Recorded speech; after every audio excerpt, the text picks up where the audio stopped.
Roman Reigns menginspirasi Zilla Fatu. Liv Morgan ingin ke Hollywood. Hal penting NXT minggu ini. Dan masih banyak lagi. Selamat datang di Extra News, di mana kita akan bahas berita-berita terkini tentang WWE. Sebelum kita lanjut, aku pengen kalian like dan share video ini ke teman-teman kalian yang suka WWE. Dan jangan lupa subscribe, soalnya channel ini upload video berita setiap hari. Roman Reigns menginspirasi Zilla Fatu. Keluarga Anoa'i adalah salah satu keluarga paling terkenal dalam sejarah gulat profesional, dengan lebih dari selusin anggota yang sukses di berbagai level industri. Walaupun WWE terus mengajak anggota baru dari keluarga ini, masih ada juga beberapa pegulat dari keluarga Anoa'i yang berkarya di jalur independen. Salah satunya Zilla Fatu, anak dari almarhum bintang WWE Umaga. Di podcast The Wrestle Era Pod, Zilla cerita soal bagaimana Roman Reigns menginspirasi gerakan finishingnya yang dinamakan Superman Spike. Suatu hari, aku lagi nonton Roman, terus aku lihat juga gerakan ayahku dan aku mikir, kenapa nggak aku gabungin aja keduanya? Kata Zilla. Superman Spike ini adalah gabungan dari Samoan Spike milik ayahnya dengan Superman Punch milik Roman Reigns. Selain dari mereka berdua, Zilla juga terinspirasi dari satu bintang WWE lain yang mempengaruhi cara dia mikir soal gerakan finishingnya.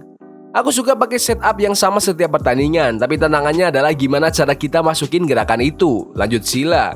Aku dapat ide ini dari Randy Orton. Waktu dia pakai RKO, kamu nggak pernah tahu kapan dia akan tiba-tiba keluarin gerakan itu. Saat ini emang lagi waktu yang pas buat jadi bagian dari keluarga Anoa'i. Soalnya mereka lagi jadi pusat salah satu storyline terbesar WWE selama 4 tahun terakhir lewat The Bloodline. Walaupun Zilla belum dibawa masuk WWE, ada beberapa orang yang dekat dengan perusahaan itu yang lagi ngelobi supaya dia ikut gabung. Salah satunya adalah pemilik Reality of Wrestling sekaligus komentator NXT, Booker T, yang udah terang-terangan mendorong WWE buat ajak Zilla masuk ke The Bloodline. Sepertinya WWE membiarkan Zilla berkembang dulu di sekolah gulat Booker T sebelum akhirnya masuk WWE. Karena Zilla memang baru 1 tahun tampil bergulat. Menurut kalian, apakah Zilla Fatu masih perlu waktu lama untuk dikontrak WWE? Komen di bawah. Liv Morgan ingin ke Hollywood. WWE Women's World Champion Liv Morgan ternyata punya cita-cita yang lebih besar di luar ring.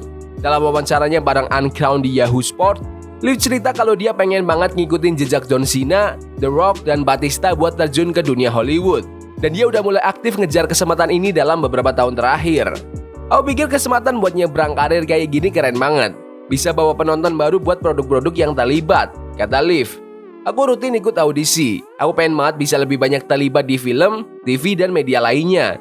Aku cuma pengen lihat sejauh mana aku bisa berkembang di dunia itu. Dan WWE yang ngedukung semua ini juga ngebantu banget.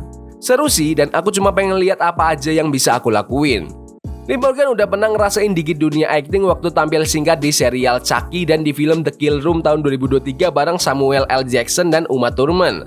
Walaupun punya impian buat ke layar lebar, prioritas utama Liv saat ini masih ada di ring. Apalagi banyak yang ngebet pengen ngerebut gelar Women's World Championship darinya. Tantangan berikutnya bakal datang dari Io Sky yang menang Battle Royale di Raw minggu kemarin. Dengan Survivor Series yang udah dekat, Liv Morgan harus siap-siap nih, siapa tahu gelarnya harus dipertaruhkan lagi. Menurut kalian, apakah Liv Morgan cocok untuk berkarir di layar lebar? Komen di bawah. Hal penting NXT minggu ini. NXT dimulai dengan pertandingan yang penuh dendam kecil saat Julia dan Stephanie Vaquer bertanding melawan Les Legend dan Jakara Jackson. Les dan Jakara cukup menguasai pertandingan di awal, terutama Les yang mendominasi.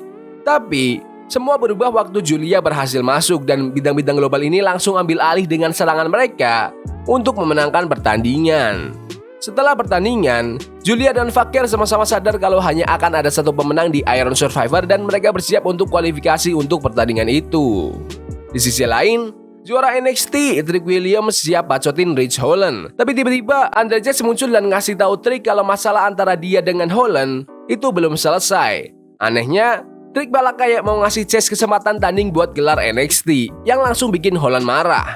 Akhirnya, disepakati kalau Holland dan Chase bakal tanding sekali lagi, dan pemenangnya bakal dapat kesempatan buat tanding gelar NXT. Plus masa depan Chase U bakal jadi taruhannya juga. Di NXT kali ini, mulai ada pertandingan kualifikasi buat Iron Survivor Challenge dengan 3 pertandingan. Soruga jadi peserta pertama di pertandingan Iron Survivor wanita setelah mengalahkan Cora Jade dengan cukup mudah. agak ngagetin sih soalnya Ruka sempat nurun. Jadi ini kesempatan bagus buat dia unjuk gigi di Iron Survivor Challenge dan bisa naik lagi. Di divisi pria, Wesley ngelawan Cedric Alexander di pertandingan kualifikasi pertama.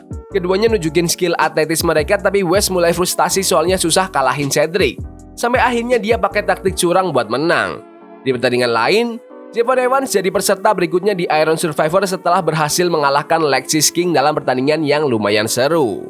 Di main event NXT, Kelani Jordan mencoba merebut kembali gelar North American Championship wanita dari Fallon Henley. Kelani mulai pertandingan dengan intensitas yang tinggi, tapi bedanya adalah bantuan dari anggota Fatal Influence. Jesse James dan Jasmine Nick ikut campur buat bantu Henley kalahin Kelani. Mungkin sekarang waktunya Kelani fokus ke gelar wanita NXT dengan ikut kualifikasi buat Iron Survivor Challenge. Menurut kalian gimana NXT minggu ini? Bagus? Gak bagus? Komen di kolom komentar.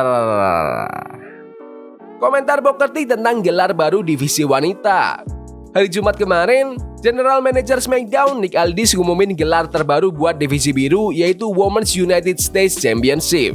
Gelar kelas menengah buat divisi wanita ini emang udah jadi ide yang banyak diharapkan para fans sejak Women's Revolution mulai di WWE tahun 2015.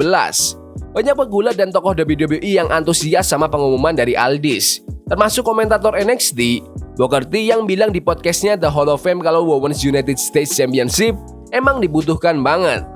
Kehadiran gelar ini penting karena ngasih lapisan baru buat acara dan ngasih sesuatu buat para wanita buat diperjuangkan. Ini menunjukkan bagaimana mereka bisa naik peringkat dibandingkan cuma punya 2 tingkatan aja. Ngebuka lebih banyak peluang kayak gini menurutku lebih masuk akal buat bisnis juga, kata Booker. Jadi selalu ada yang kita kejar, yaitu gelar juara. Itu yang penting, bisa menang gelar juara dan gak harus selalu gelar dunia pas pertama kali menang. Asalkan bisa menang gelar, rasanya udah puas banget. Booker lanjut cerita tentang kemenangan gelar tunggal pertamanya waktu menang di WCW, yaitu World Television Championship. Yang bikin dia ngerasa kayak berhasil walaupun waktu itu gelar ini adalah gelar yang paling dasar. Menurut Booker, Women's US Championship yang baru ini bisa jadi cara efektif buat menghargai para pegulat wanita yang udah nunjukin progres. Menurut kalian, siapa yang bakal jadi pemenang gelar Women's US pertama? Komen di bawah. Omos siap return ke program WWE. Baru-baru ini, Omos muncul di sesi tanya jawab eksklusif Patreon untuk podcast 6 Feet Under milik Undertaker. Di situ, dia cerita panjang tentang perkembangan karakternya dan apa aja yang dia pelajari dari orang-orang seperti MVP dan AJ Styles selama karirnya. Tapi kali ini, raksasa itu bilang dia siap menjalani karir solo dan tampil sebagai bintang sendiri untuk pertama kalinya.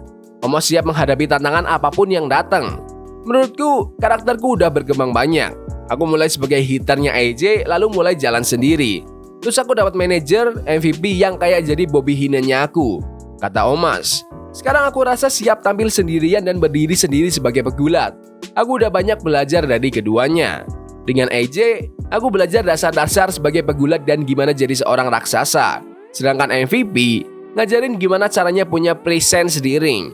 Hal-hal kecil yang bikin beda. Misalnya, gimana caranya melakukan sell biar nggak terlihat kaku. MVP bilang, coba bikin lebih natural waktu kamu lakuin sell. Hal-hal kecil yang nggak kasat mata. Dia pegang mic, terus dia serahin ke aku bilang, lanjutin. Semua house show yang aku lakuin tahun lalu membantu banget buat perkembanganku. Jadi sekarang aku siap menghadapi apapun yang datang. Menurut kalian, apakah Omos perlu kembali ke program WWE? Komen di bawah. Yaudah gitu aja video berita hari ini. Jangan lupa like dan subscribe ke channel ini karena aku pengen 7.000 subscriber di bulan ini. Tolong bantu. Yes boy. See you. Forbidden fire on Nico, burning for love.